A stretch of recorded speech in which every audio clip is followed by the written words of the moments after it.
at you, it's like I got the whole room on the tip of my finger, and I'm pointing it right back to you. When I look at you, it's like I got the whole universe, the whole universe.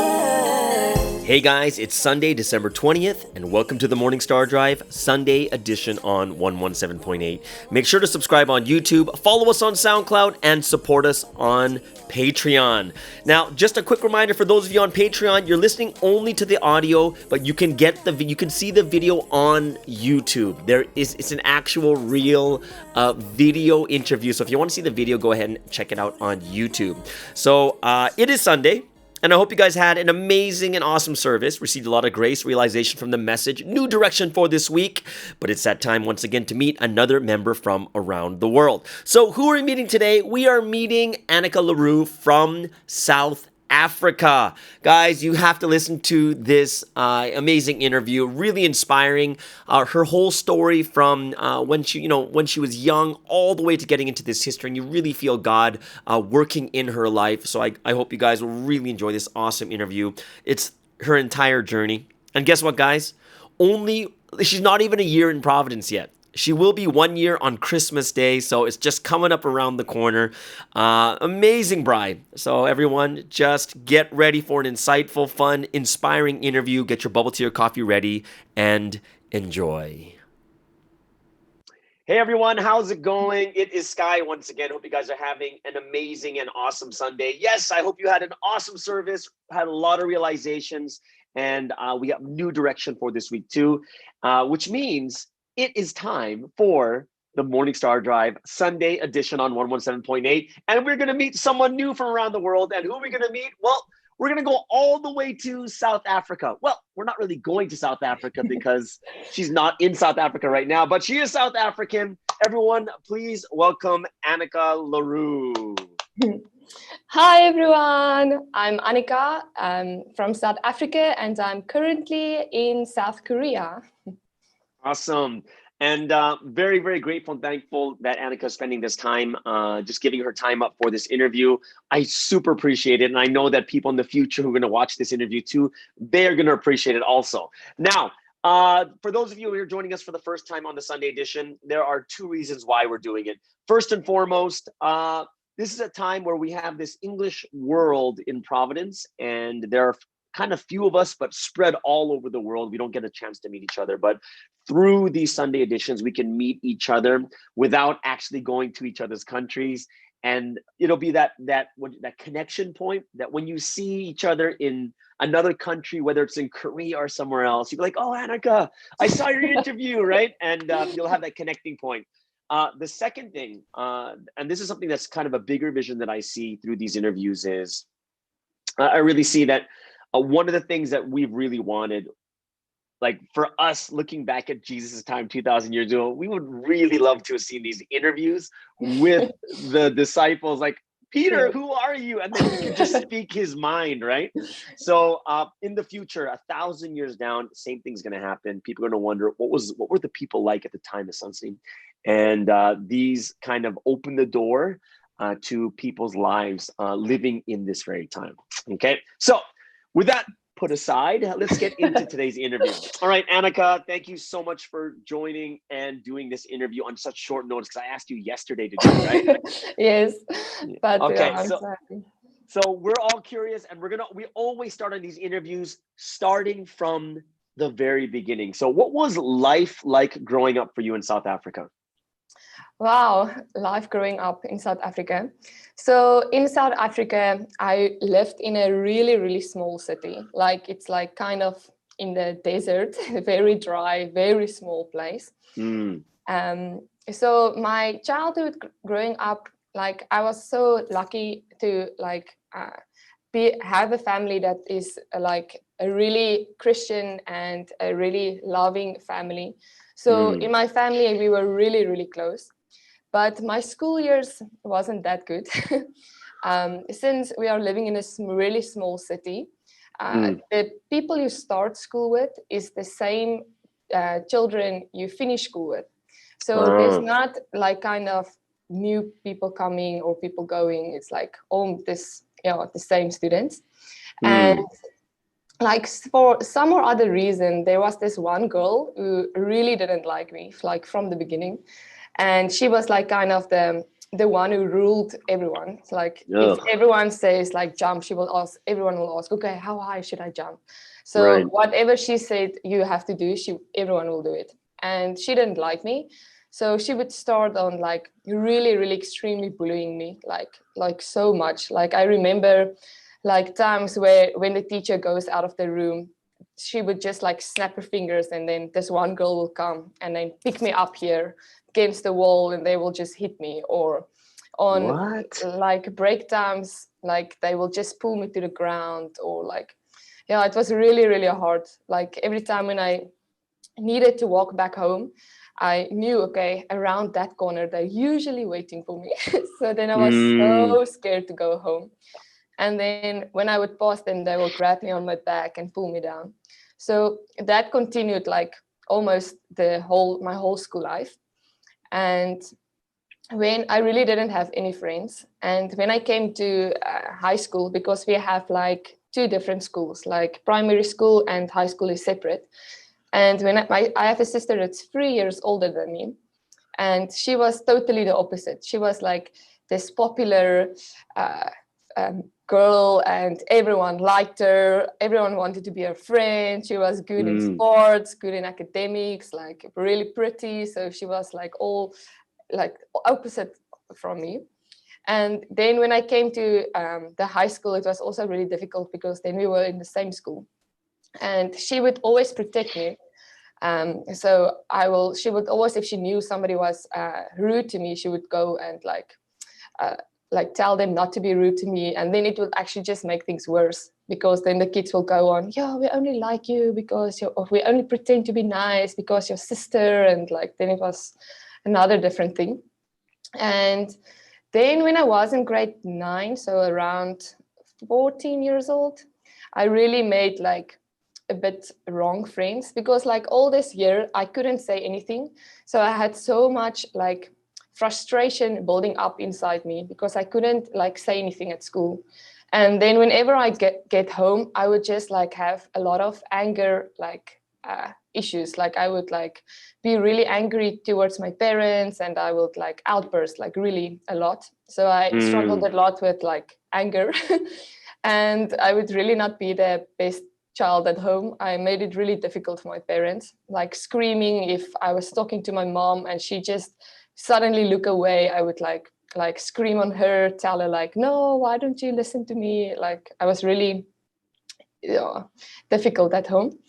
And Mm. then in grade 9, when I was 14 years old, I made like really bad friends. And at that point, I just wanted to do anything to have at least one friend. And that friend was like teaching me like to get rid of all your anger, you should cut yourself. So then I started Whoa. to like take out all my anger and frustration on myself, and trying to like hurt myself in that way.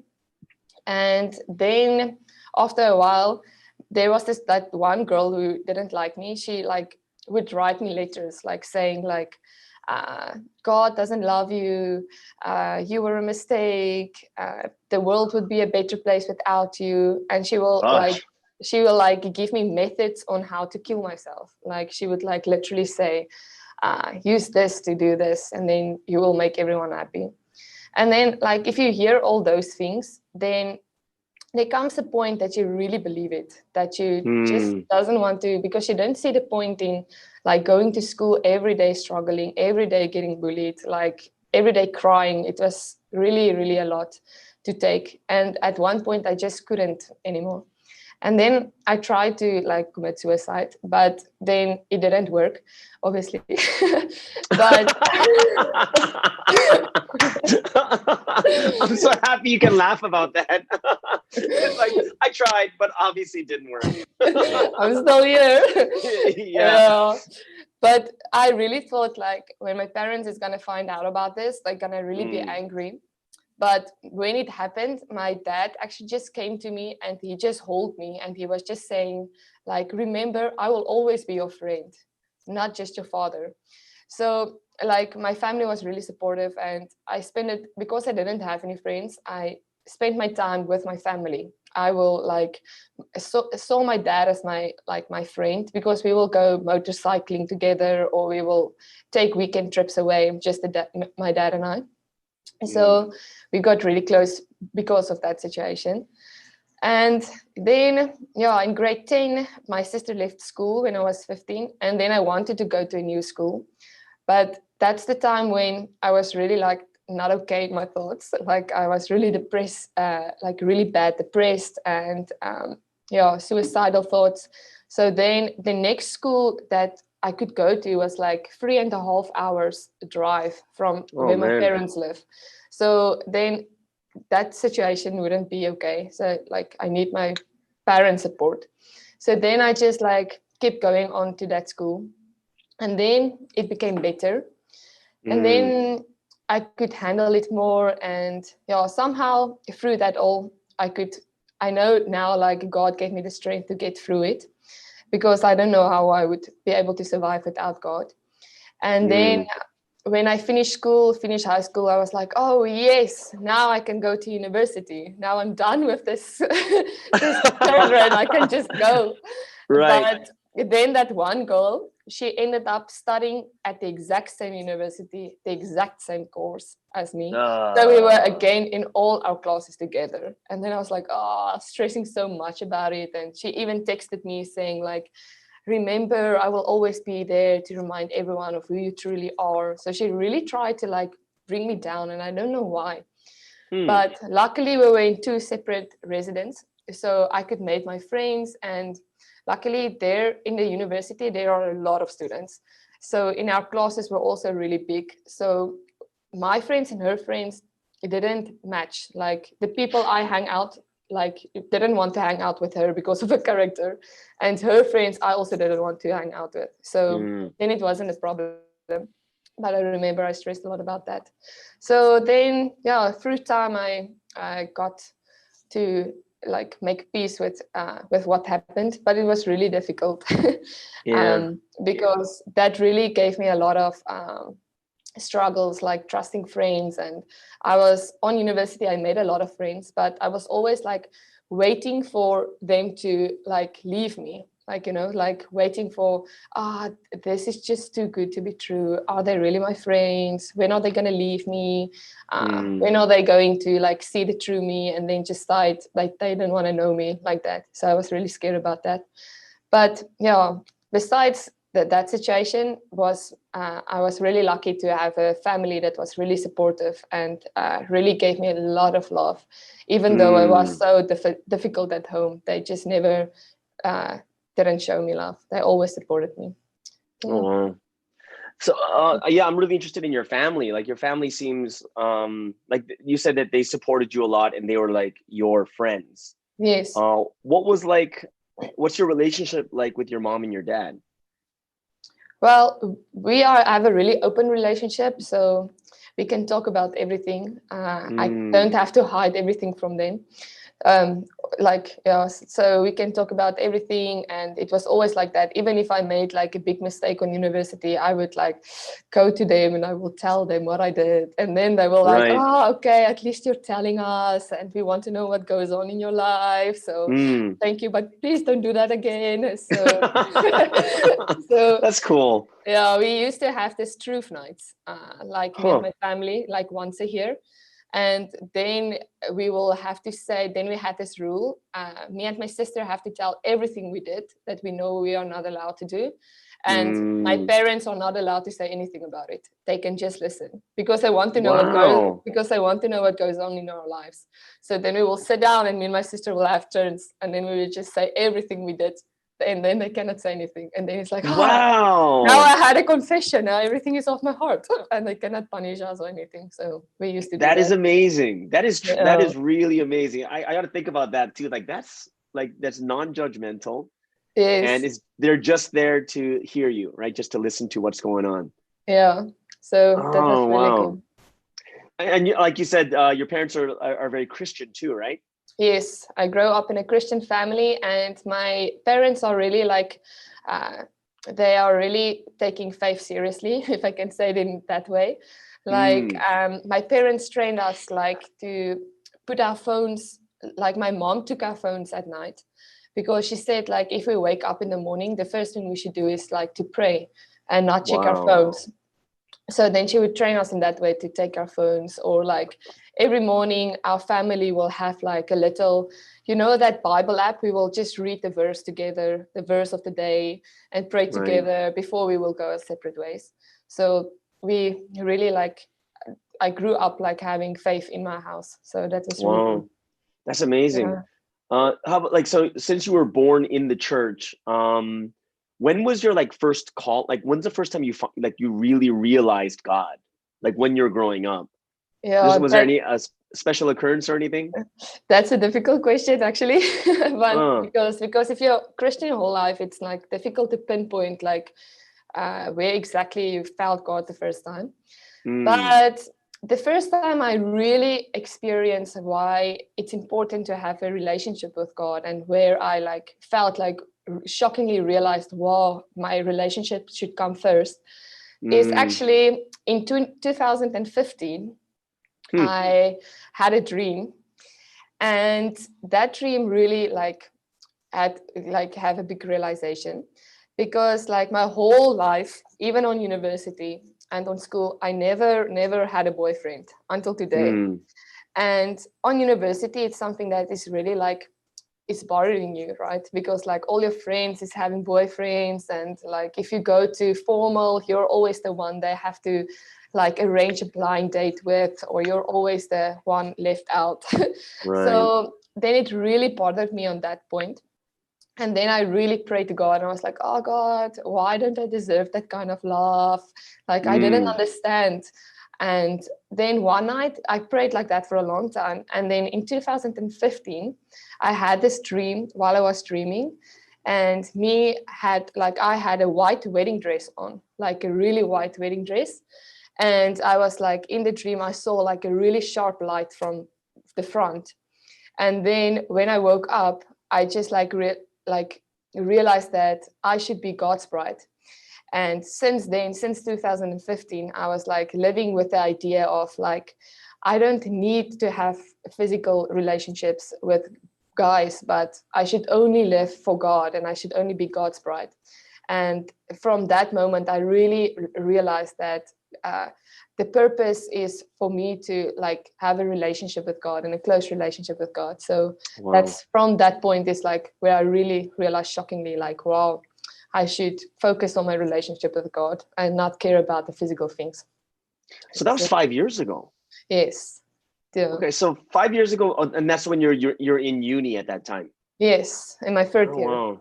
Yeah. How about like I'm just curious, like when you're younger too, did you ever have those like moments where like you're a kid and you prayed, you're like, oh, I think God is real? Have you ever had any of those moments? When I was a child, Yeah. I honestly cannot remember. I think I really like struggled with my faith while I was a child. Even though I went to church with my family, and the Christianity was like, the faith was like Bible study every morning and like that, because I struggled a lot. I couldn't understand like why I have to go through that struggle. So then for a long time, I was kind of mad, was like, oh God, why am I here to struggle? So I think like I didn't experience that as much when I was a child. Right. So because I went through that big struggle. But now when I look back, I know that God helped me in so many ways, that even like in that time when I couldn't realize God is helping me, that he did help me. And now I can see that. But in that moment, I couldn't feel or experience it. Oh, wow. Yeah. So now I'm a little bit curious right now too, is how did you go from there to all of a sudden going to Korea? Okay, so how that happened. So after I studied, I worked 1 year in South Africa. I studied to be a teacher. So then I was like in a city where I was a teacher, but then I really didn't like it. So it was like, then I was like, I'm only 23 and I am in a routine from 9 to 6. I really want to do this for the rest of my life. I had that like desire for something more, and I didn't like the city I was. And then I decided to go to the Netherlands. I tried to came to Korea before that, but for one or other reason it didn't work out. And then I decided, okay, let I go to Europe and then travel Europe, see some countries. I'm young, I can travel. And then I went there, and then I have met a friend who really helped me to like strengthen my faith and help me to get over my depression entirely, because I still was like rejection fear, and I still was struggling with like, I cannot trust you completely. Why do you want to be friends with me like that? So then she actually like tricked me into seeing like psychologists. She literally tricked me into it. She tricked you? Yes. Like she would like invite me to coffee. She was like, come, let's go have coffee at this place. And then I come there, and then it's like a psychologist appointment. So like she but that's a good friend. That's a real good friend. That's a really good friend. Yeah. And that year I could really like overcome the fact that, because I always had my family like just like in the same city, I could easily go to them, but in the Netherlands they are not there. So then I really had trust issues to trust friends, because my family is not there. So then I could work through the fact that I can trust other people too. I don't only have to trust my family. And then after that, I went back to South Africa, and then I lived with my parents. And then I actually tried to go back to the Netherlands. I had a job there to like to be a teacher in the Netherlands, but I couldn't find a visa. I couldn't get a visa. And then like after that, my mom just randomly told me, why don't you try Korea?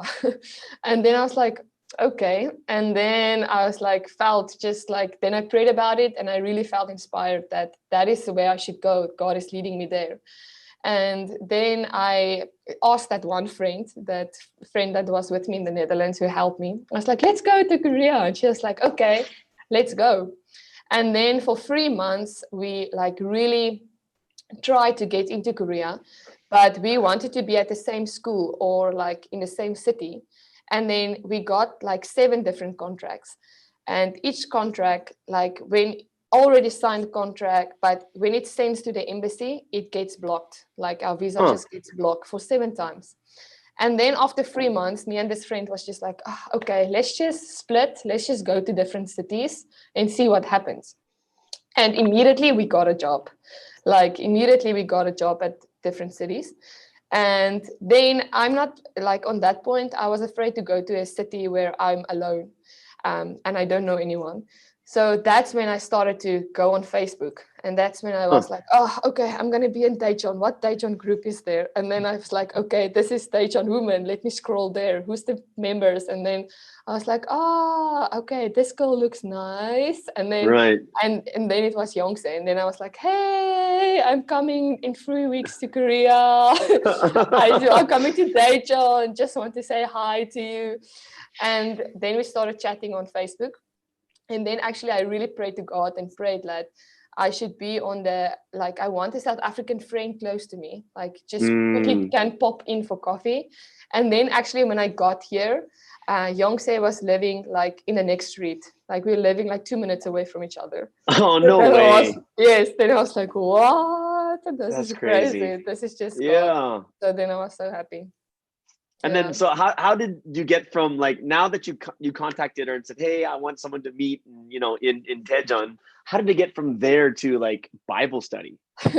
Well, we really when I've met her, I've like arrived on the Monday and I immediately met her on the next day. I've had dinner with her. And then it actually felt like I've knew her for like a year or 2. It didn't feel like I'm just meeting her for the first time. And I could feel so much of God's love, and we just talked for so long. I could like tell her everything. I immediately opened up, tell her my history. That's not common for me to do. And we talked a long time, and then she's like, yeah, me and my friends are doing Bible study. Do you want to join? And then we started doing Bible study. She just went back to South Africa for a month after that. Yeah. But then when she came back, then we started Bible study, and then like twice a week. Oh, nice. Which lesson was the one that hooked you? Like, oh, this is good. It should be, if I can say, I think it's Sunstop. Sunstop lesson Really? was really amazing. Uh, Because like that was still in the beginning lessons, and I remember she like draw the picture of like because you're explaining that the earth, Joshua believed the earth was in the middle, right? And then she explained that we shouldn't like have faith that like the earth is in the center and the sun is going around the earth, but we should have faith that where the sun is the center and we go around God, and because God is like solid and never changing. And then it was like, wow, I really want to learn more because I want to grow more in my faith, and I want to keep on placing God in the middle of my life. So that's the Bible study that really hooked me. Okay, and now that's the one that hooked you. Which one was your favorite? Like you're like, Yeah. okay, yeah. My favorite one was about the Trinity. Oh, okay. Yeah, it was about the Trinity. And then I could really like starting to get like realize more things, and I could realize I've received many revelations and through nature from that lesson since I learned that lesson. So it was really fun. Is your favorite part favorite like your favorite part having to do with the Holy Spirit? Yes. Okay, Yes. you know what? I'm gonna be honest with you. A lot of girls like that part. Yes. Yes, I really, really like that part. And since then I Yeah. really like realized more and more every day. So Yeah, that was because the even best. for me too, I was really happy because I'm like a mama's boy. Like me and my Yeah. mom, I'm close. I'm just like, oh, really? That's so cool. Oh, wow, that's awesome. So then, did you like? How long did it take for you to actually go through the entire lessons before you like realize the history? 3 months, I think, around 3 months. Oh, 3 months. Okay, that's short. Yeah, but it was really amazing because I was like, I've learned all the Bible study up till the fall, and then after that Bible study, I've already started to like kind of wonder. I was already in my thoughts like, Right. I'm wondering because of the word. I started realizing through the word. Right. And then after I've learned the full lesson, we went to Womyangdong. And then when we were there, we were just walking and praying a lot. And then Sang Sinim was actually like talking to a group of people on the grass lawn. And then we had the chance, and then Yongse asked me, do you want to stay? Do you want to listen? And in my heart, I felt like something like, yeah, it's weird to explain. And then I was like, okay, already thinking. And then like we were sitting on the side really far, but then suddenly the translation didn't work. So then we moved to the translation that was like right in front of Sang Sinim. And then as Sang Sinim was talking, he talked about all the lessons, all the Bible studies I've learned up till that day. And then he just confirmed everything for me, and I was like, whoa. So No way. That's so crazy. So just there I realized the history. I was like, whoa, this is so crazy. And I was so overflowed with happiness. I was like, whoa, this is insane. What? That's insane. Really... And then afterwards I was like, whoa. And then like the friend that took me, she was like, did you got confirmation? I was like, yes. and we were so happy. Were you able to meet Sang Sinim after that too? Yes, and then we like the people was like making rows, right? Where Sang Sinim was walking, and it was a Wednesday, just before Wednesday service, and then like we were like running to get in line, and as Sang Sinim passed, and Sang Sinim was on his way to get ready for service, and as Sang Sinim passed, we were like screaming, Sang Sinim, I realized, and then Sang Sinim stopped. He turned around, he walked towards me, and he greeted me with his hand. And I was like, oh! Just like welcoming, like kind of like welcoming me. And then I was like, what? And then he asked me, are you joining service? He asked in Korean. And then there was exactly 4 seats open in the service hall. There was 4 seats open, and we were 4 people. So then we just immediately, in jeans and tackies, like running shoes, we went to go watch the service. So it was really, really, really crazy. Yeah. Oh my goodness, that's nuts. That is so insane. Just that story in itself is like, you're like, oh, I learned to the fall. Then I went to the natural temple. And then Susie talked everything and confirmed everything. And I realized. And then he shook my hand. Yeah. How long ago was that? That was 10 October last year. Wow. So you're new. Yeah, I passed on Christmas Day last year. Oh, no way. So next week is your like your spiritual birthday, the day you realized, right? Yes. That is crazy. And then Christmas was a Wednesday. I think so, yeah. Yes. That's crazy. That's so amazing. So then so that was last year. What have you been doing this last year then? Well, this last year I really tried to like ground myself solidly in the faith, like studying the Bible studies again, and trying to like really realize more and more, because I think it's important, if you are new to the history, to really like ground yourself in the word, because the word is what's going to help you through the difficult times and through the struggles. So then I just really tried to study the lessons again, and lecture training like that. So yeah, really like equip myself more with the word. So that's what I'm really trying to do. Oh, wow. So do you have any like cool experiences the last year, like something that had like your prayers being answered, or anything that you like this 2020, this end of the year? Is there anything that you're super thankful for this year? Yeah, there's actually a lot of things to be thankful for. But one thing is like that I really realized, like the power of prayer is like when my parents got corona, they got infected with corona. I really prayed hard for them, and my dad was really bad at one point, but then through prayer I know he could heal. So my parents could heal. So I could really like feel the prayer, power of prayer through that. So that's amazing. Yeah. How long were they sick for? Like almost 2 weeks. 2 weeks. Yeah. So it was really difficult. Yeah. Well, then I guess you and I, because you know that through my podcast, I told you my parents got sick too, right, with coronavirus. Yes. Yeah, it's for me. Yeah, I think it's one of the scariest things, especially if parents are older and they're more susceptible to it too. Wow. Yeah. How are you doing with like when you go to evangelize? How are you like when you go out and do and evangelize and stuff? I really like to connect people to the Bible study. So usually these days we only do it online. So I would like try to talk to them online, and then arrange Skype coffee calls with them, and then we will like Skype to each other, and then I will connect.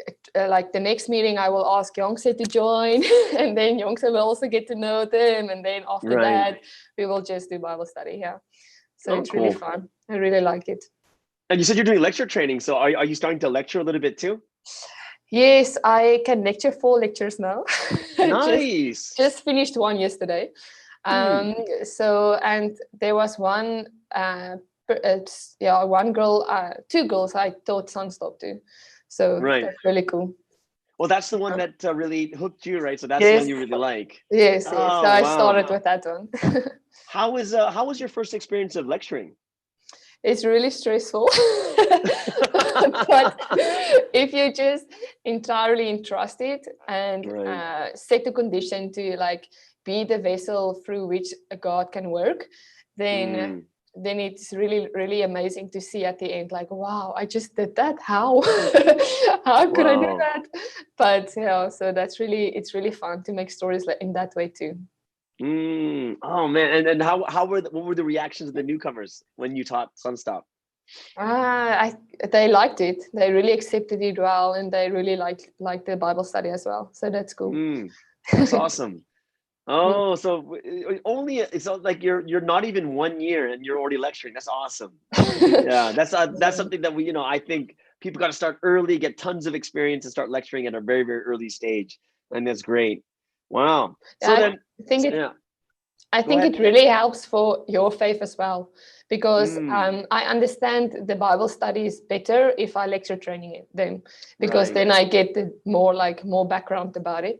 So then I can remember the Bible studies more, and I can realize more about it. So I Right. started off with the idea just for myself, but then it happened that I actually lectured. Awesome. What are you doing right now? Right Like these now, days? Yeah, these days. What do you do? well, I'm working part-time so that I can be in Korea. And Mm, then in the other times, I'm trying to lecture training, or study the word, or trying to meet new people. So that's what mm. I'm busy with now. Oh, nice. All right. So usually when we start to like slow down and break down these interviews, I usually have like these three big questions I like to ask everyone. Okay. Right. So my first one is always about your future vision for yourself. Like, what do you see like in the future for yourself? What do you want the most to do for God? I really want to run hard for this history. I Mm, really want to go back to South Africa one day and really spread the gospel and really see how this history grow. So I really mm, want to do that, and I really want to be never changing and unshaken in my faith, mm, from now on, even if there's difficult times. So I really want to look back when I'm older and know that I lived without regrets and I ran hard for this history together with the mm. Lord. So that's really what I are hoping for. Oh, awesome. And then like, do you have like a certain place you want to start if you want to go to South Africa? The funny thing is, while I was still studying in my third year, then I got a bursary while I was studying. And in Mm, South Africa, you have to choose a province where you will want to go work after you studied, because you have to study if you have to work back to a bursary. mm, And in my mind, I already thought I want to go to Stellenbosch. So in my third year, 2015, I actually wrote down in my form, I want to go to Western Cape. And this is my top cities, Cape Town, Stellenbosch. And mm, if you go back as a teacher, you have to teach in one of that province, because that's where you got your bursary from. And mm. that is exactly where Yonsei wants to go. And that's exactly where Yonsei lives. So then I was like, oh, God, you really prepared everything in advance. So I have to Wow. teach there according to my bursary and my teaching degree. Oh, wow. So, so then, Oh, Stellenbosch. yeah, so it's near Cape Town. So Right. hopefully, if it's God's will, I will go back to that place. Oh, I believe it's going to be God's will when you're Yeah, ready to go back. Wow, that'd be yeah, cool if you have like two of you going back at the same time. yeah, that's what we are really hoping for to do. And there's no church there right now either, right? Yes, no, there's not. Oh, because I remember when I was in South Africa, we were all up in Pretoria, Johannesburg the whole time. Yeah, it's far. It's far away. Yeah. Well, we drove down to Cape Town. It was like 14 hours. Yeah, it's really It was imagine just crazy. driving for a service. 14 Yeah. hours. We got pulled over Yeah. by a corrupt cop too. Oh no, yeah, that happens too in South Africa a lot. They're in the middle of the desert and there's a cop there. Like, we're like, what's going on? It makes no sense, right? Yes, yeah, Oh that man. happens. Yeah. Second question is this. Second question is my favorite one. And this is about like, you know, how I said one of the visions of this of these interviews is for the future. Like people 1,000 years down the road, I really believe that people will be watching this 1,000 years later, Yeah. right? And when people watch this, whether they're going to watch it this week or they watch it next year, or as other people begin to watch it more and more as the years go by, my question to you would be is like, from everything you've learned right now, what is one advice you'd want to give to everyone? Like, what's one thing you'd want to tell everyone? Like, hey, I know you're watching this and you could be 500 years later, but this is something that I really realized or I really learned. I want to just impart onto you guys. I think it's to really, really ground yourself deeply into the word, and to like really make effort to study the messages again and to realize more from the messages. Because I think if you have the word as your base, and if you are like solidly rooted and grounded into the word, then whatever situation happens, you will not shake. But if you are not grounded solidly, then tribulations may shake you. So I think like it is to like really make effort to study the messages again and to like really ground yourself deeply into the word.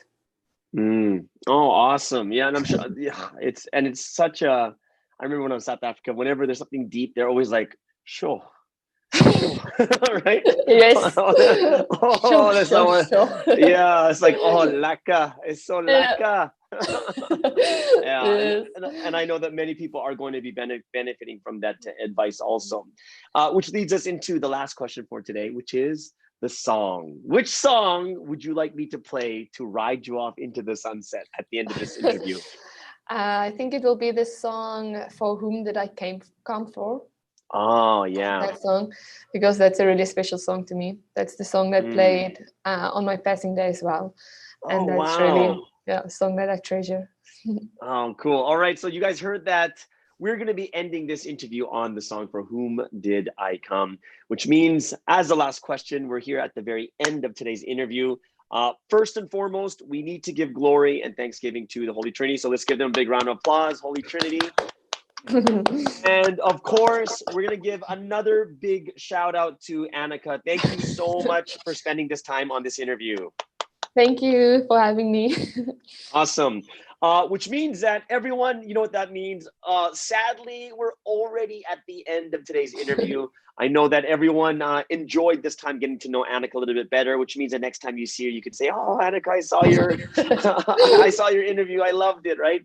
So everyone, thank you so much for joining once again on the Morning Star Drive Sunday edition. I hope you guys had amazing time. Just to let you guys know, this is the 40th one. This is the 40th interview. Wow. Yeah. So Annika is the 40th interview. So I'm super happy about this also. Amazing. Wow. Yeah. And that means, guys, thank you so much once again for joining us. Have an amazing week. And we'll see you again next week on the Morning Star Drive on 117.8. Everyone have a wonderful day and wonderful week. Bye-bye. Bye.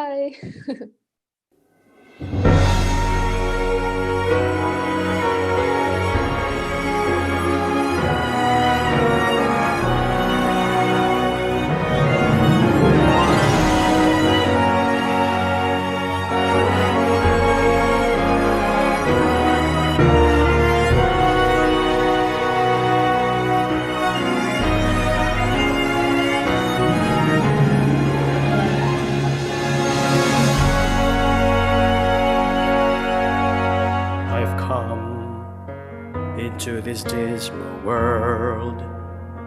Whom do you think I came here for? Whom do you think I struggled for? For whom does the bell toll? It was for you, you believe, you who love me and follow.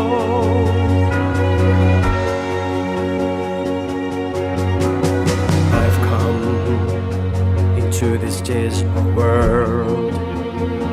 Whom do you think I came here for? Whom do you think I struggled for? For whom does the bell toll? It was for you, you believe, you who love me and follow. No hesitation, no doubt, no thinking whether I should take action. Rather I swung the sword fearlessly. No hesitation, in one single strike, from the east to the west, from the north to the south, fast as lightning. Heaven's sword, massive and mighty, great and low. With one strike, I swung this great sword of the word.